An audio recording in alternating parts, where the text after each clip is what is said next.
Thanks, everyone, and greetings from sunny Amsterdam. Yeah, I just want to first be thankful to be a part of this group, this peer group from Imagine H2O, and then amazing to see everyone from all over the world dialing in. So just an honor to be here. So yes, I'm John Whistler, the CEO of Sensoterra, and let's see if I can change the slides.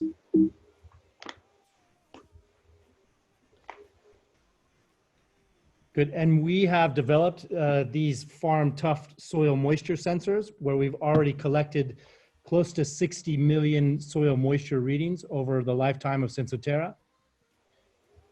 So, you know, this is why we're all here today. Water scarcity, it's one of the greatest challenges of our time. So we're looking for ways to solve this. We know that about 70% of the water, the fresh water, is consumed by agriculture, and the majority of this is wasted. And not only is it wasted, but a lot of this runs full of fertilizers, full of pesticides into our streams and oceans, creating dead zones. Yet only about 2% of the growers are now using soil moisture sensors. So why is that? The market is capped by complexity and costs. So the competitors, they made sensors that are expensive, they're fragile, it's hard to extract data, and really to get broader adoption in this market, you need to have a quick ROI. It's got to be easy to install. It's got to be really rugged and tough for a farm, and deliver the kind of data, the kind of specific data you need to make what we call data-driven irrigation decisions. So what we've developed, you get a much faster return on investment. You can install and extract in under a minute, which means it's portable. We're a factor of 10 less expensive than the market leader, which drives that ROI. And you see the alternative is agronomists, farmers going out into the field. They'll dig a hole, feel the soil in their fingers, and then make an assessment. And we know that's why farmers are often over irrigating, and we can give them that data-driven irrigation so they can make the right decisions. And we've done that, what we call Sensoterra simplicity. What we've done is make it so you shake and wake the sensor, you hammer it, put it in the ground through your mobile or integrating into your tools. Right away, you can start getting the data to help you make these decisions. We've also made a shockingly simple business model.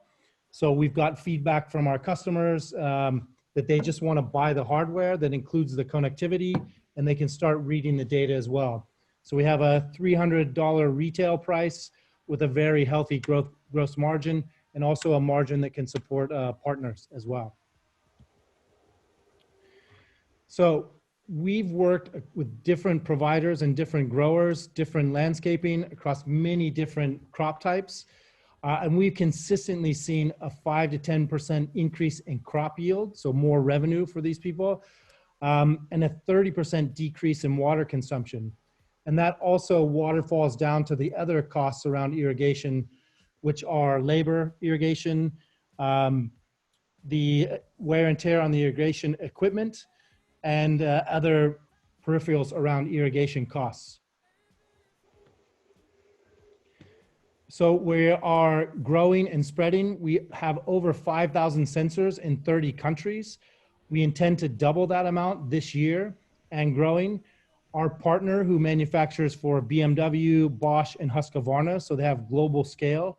So we can manufacture in European Union, Mexico, and China, so we can deliver to countries right away so they can start using the data. So what is the market opportunity? We assess that it's over 1 billion hectares of irrigated land globally. And interestingly enough, the #1 irrigated crop in the US is lawn or turf. So this is a massive market of irrigated land. Now we're focused on a few key crops: corn, potatoes, soft fruits, and the landscaping market. That's where we've proven success, and we want to scale out from there. But this is a massive opportunity with so much irrigated land. So what we're looking at is a €1 million investment ask. And that is to expand in the markets where we already have some proof points, like the US Midwest, California, and Australia. Then we also want to invest in product investment. Innovation never stops, and we see up and comers in the market, so we continue to improve on our hardware. The connectivity involves with NB-IoT, direct to satellite. So we'll continue to expand our connectivity options. And then we're developing, working with companies like Microsoft, what we call soil moisture as code. So based on our historical 60 million data points, we can start to predict the soil moisture so we can integrate into automated irrigation systems. So this is the Sensoterra team with our executive team and our board members. It's a group of investors, a group of inventors. We have several exits on here and decades of product development support. So this is the team for growth, for scale, for Sensoterra. And like I said, I'm very glad you joined. There's a little formatting here, but it is Sensoterra simple. We're looking for customers and partners that will help us grow, and we can help you grow. We're looking for investors, both strategic and venture investors. So if you're interested and want to help us on this path and we can help you with your growth, reach out to me, John Whistler at Sensoterra. And thank you for your time and your attention.